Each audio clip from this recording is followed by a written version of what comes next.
क्योंकि भैया माता पिता से बढ़ के कोई नहीं होता।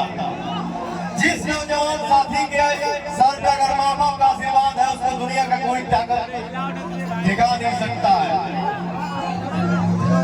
तो हम जितने नौजवान भाई हैं हम सबसे विनती करेंगे भैया हम सबको ऐसा काम करना है जिससे माँ बाप का सर ऊंचा, दिल में खुशी मिले।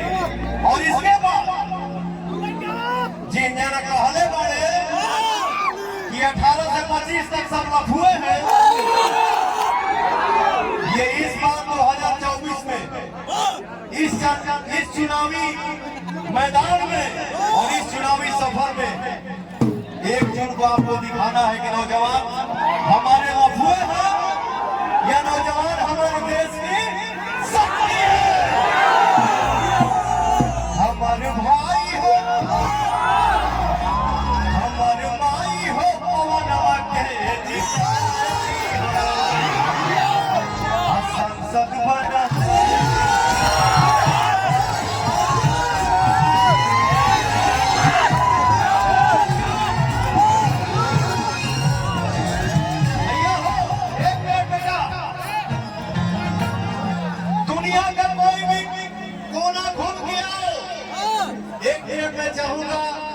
मेरा छोटा भाई जो खेसारी है उसके पिताजी यहाँ आए हैं।